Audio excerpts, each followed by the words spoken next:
What is up, everybody, and welcome back to the channel. Apple's biggest event of the year in September is just under 1 month away, and in this video we'll be going over the 8 new products we know about that will be announced so far, when you can pre-order, and when you can expect those deliveries to start. So if you find this video helpful, please go ahead and hit the like button so this video can be shown to more Apple enthusiasts like yourself, and hit that subscribe button to be notified of all my Apple news and rumors videos. And as always, thank you so much for watching. So let's start with the event itself. Leaks just came out that Apple's September event will be held the week of September 8th, most likely on September 9th. As usual, the event will be live streamed, and I say that because it's pre-recorded, but you can watch the initial viewing live on both Apple's website and on YouTube.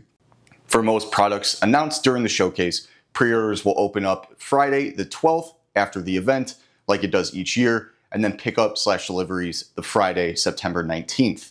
You can also camp out at your local Apple store to try and secure a day one product when they open if you weren't able to secure the pre-order that you wanted. Now let's get into the products and what we can expect to be announced on September 9th, starting with the Apple Watch lineup. The Apple Watch Series 11 is going to be very similar to the Series 10, with no major redesign or general design changes leaked so far. Rumors suggest, though, that the Apple Watch Series 11 will be getting a new chip, the S11, to help better performance and battery life, as well as the potential for a new blood pressure monitoring sensor. Now the Ultra 3 is going to be similar to the Series 11, with no major design changes and the same design that we've seen since the Ultra 1, minus the new black color we got last year. The Ultra 3 is rumored to be able to connect to 5G cellular connectivity called 5G RedCap, which is specifically built for wearables and not for phone devices. Along with other connectivity, the Ultra 3 will be getting the same satellite connectivity that the last couple of iPhones have received, which I think is extremely important, as the Ultra is built for those people going on hikes, scuba diving, and doing other activities that are more off the grid. The Ultra 3 might be getting improved battery life with a new chip and the same blood pressure monitoring the Series 11 receives as well. The third product and the last of the watch lineup is the Apple Watch SE. The SE is an entry-level Apple Watch, coming in less expensive than the Series 11, but also with less features.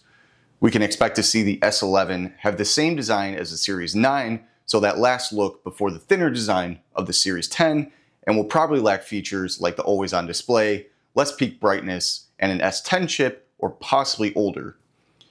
These watches still sell extremely well and are great options for kids or anyone who's just looking to get an affordable health and fitness tracker while still being in the Apple ecosystem. Now let's move on to the iPhone 17 lineups. This could be one of the biggest years for iPhone in a long time, with iOS 26 bringing a major overhaul with liquid glass, a rumored redesign to the back of the iPhones, and a brand new model. I personally can't wait for these to be announced, as September Apple events is basically my Christmas morning. Now let's begin with the iPhone 17, the base iPhone in the lineup. The entry-level iPhone won't be seeing the new camera bump you might have been seeing in other leaks and rumors, but will feature the same stacked camera layout of the past few years. The major upgrade is the addition of ProMotion finally coming to the base iPhone. Now ProMotion is what gives their Pro phones the 120Hz refresh rate and the ability for the iPhone to adjust anywhere from 1 to 120 FPS based on need. The iPhone 17 also might not even receive the A19 chip, but stay with the A18 chip. Now this is just a speculation that has been going around, and I'd be extremely surprised if they didn't upgrade the chip. There might be other small enhancements to the camera through software, but not too many major updates to the base iPhone 17 model. Now let's take a look at the newest iPhone to the Apple lineup, the iPhone 17 Air. Replacing the iPhone 17 Plus, the iPhone 17 Air is bringing an all-new design with an extremely thin chassis and new horizontal camera bump. Coming in at 5.5 millimeters thin, the Air will be the thinnest iPhone ever and be receiving a 6.6-inch display with ProMotion. Inside the device will be the new A19 chip, 12 gigabytes of RAM, and a 48 megapixel main rear camera sensor.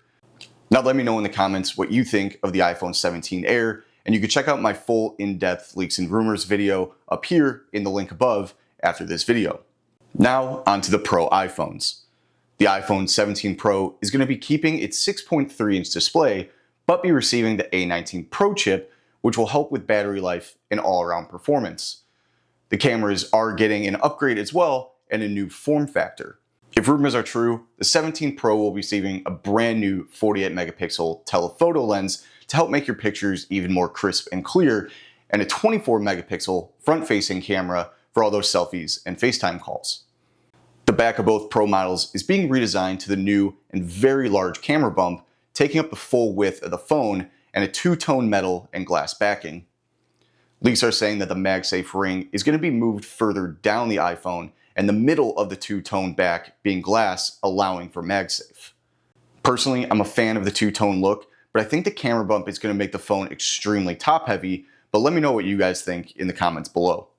Now on to the iPhone 17 Pro Max, which will be receiving the all-new features and spec bumps that the 17 Pro is also getting.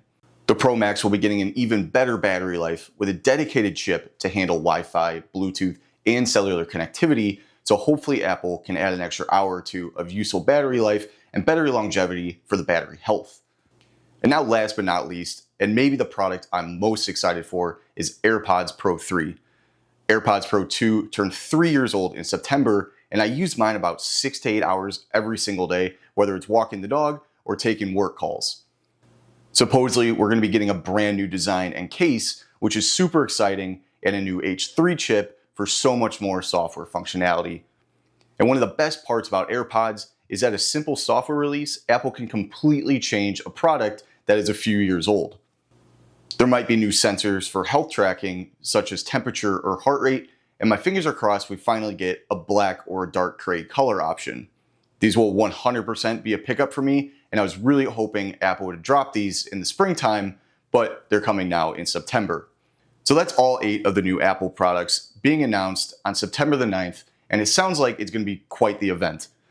But let me know your thoughts on any of these products down below, and if you're interested in a deeper dive, please check out my videos in the description below for each of these different products.